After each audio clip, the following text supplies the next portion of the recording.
اس لیے اپنے دین کو اپنی زندگی میں بنانا ہے، اسی کے لیے یہ کام ہے۔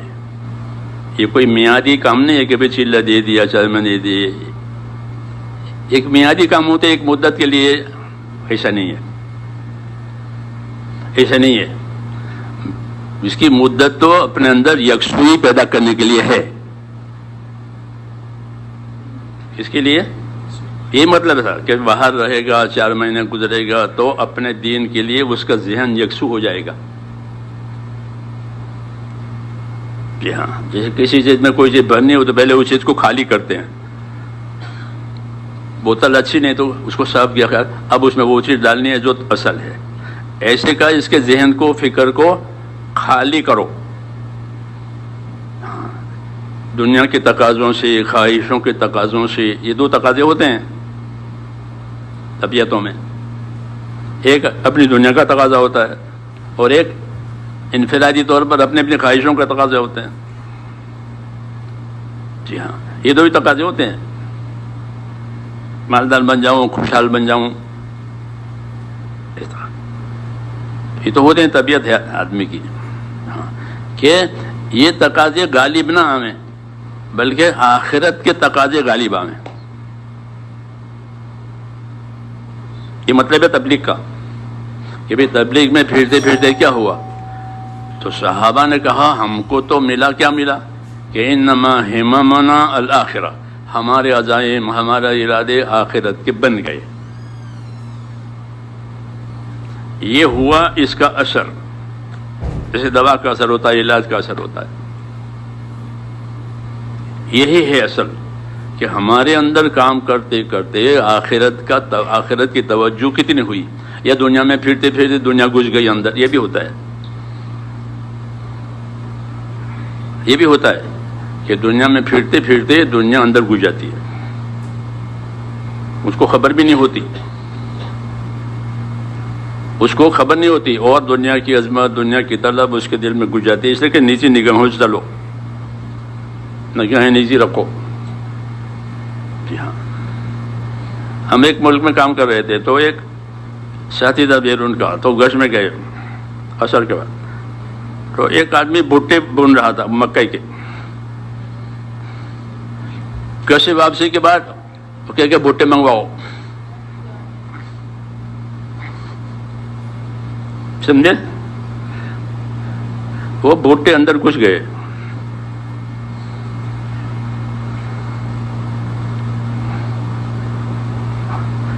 ہاں یہ سب کو ہوتا ہے۔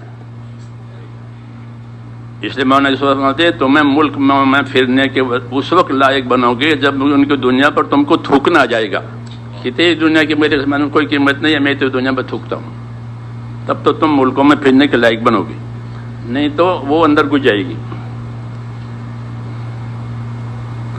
اس لیے فرماتے تھے ملکوں میں پھرو اور اپنی معاشرت مت بدلو۔ کیا مت بدلو؟ جیسے گزرتا تھا اپنے گھروں میں سیدھا سادہ رہتے ویسے ہی رہو، انہیں کے ملکوں میں پھر کر آئے تو اپنی معاشرت بدل گئی۔ ہاں، جب معاشرت بدل گئی تو کام نہیں چلے گا، اب ان کی جیسی زندگی گزارنی پڑے گی، جہاں دیکھ کر آئے تھے ویسی، وہ تقاضے پیدا ہوں گے تو پھر دنیا کمانی پڑے گی، تو وجہ نکلے تھے دنیا کا یہ گھس گئے اندر۔ یہ نزاکتیں ہیں کام کے اندر، اس لیے صحابہ یہ کہتے تھے کہ ہماری اصل فکر آخرت کی ہے، اور یہی اصلی اثر ہے۔ ہر دوا کی خاصیت ہوتی ہے نا، بھائی دوا کی خاصیت کہ دوا نے اثر کیا، دوا نے اثر کیا، تو صحابہ نے جب دین لیا، دین کا کام لیا، تو ان پر اس نے کیا اثر کیا؟ تو وہ بتاتے تھے کہ ہماری فکریں آخرت کی بن گئی، یہ دوا نے اثر کیا، اور یہی صحیح اثر ہے کہ ہماری فکریں کس کی بن گئی؟ آخرت کی بن گئی، کیونکہ اللہ تعالیٰ نے ہم کو آخرت کے لیے پیدا کیا ہے یا دنیا کے لیے پیدا کیا؟ دنیا کو ہمارے لیے پیدا کیا ہے، ہم کو دنیا کے لیے نہیں پیدا کیا، ہم کو آخرت کے لیے پیدا کیا ہے۔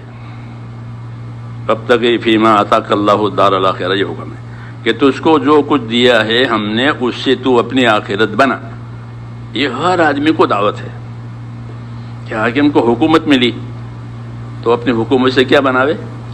آخرت بناوے۔ تاجر کو تجارت ملی تو اپنی تجارت سے آخرت بناوے۔ مالدار کو مالداری ملی تو مالدار اپنی مالداری سے آخرت بناوے۔ غریب کو غریبی ملی تو وہ کیا کرے؟ بھیک مانگے، بھیک مانگے، چوری کرے کہ نہیں، اپنی غریبی سے اپنی آخرت بناوے۔ فضائل صدقات کا دوسرا حصہ ہے نا، وہ غریبوں کے لیے لکھا ہے۔ یہ غریبی میں غریبی کے کیا دین ہو، پڑھنا اس کو، غریبی میں غریبی کا کیا دین ہو، کیونکہ حضور غریبوں کے بھی نبی ہیں، مالداروں کے بھی نبی ہیں، یا خالی مالداروں کے نبی ہیں؟ صحابہ میں غریب لوگ بھی تھے نہیں تھے، اور مالدار لوگ بھی تھے، متوسط بھی تھے، سب کے نبی۔ ہاں، تو سب کو طریقہ دیا کہ غریبی کا یہ دین ہے، مالداری کا یہ دین ہے۔ جی ہاں، اسی کا نام ہے ہماری تبلیغ میں علم و ذکر۔ جو جس حال میں ہے اس حال کا دین اپنے اندر بناوے، یہ حق ہے۔ یہ کیا ہے کہ یہ حق ہے، یہی اس کام کی غرض ہے،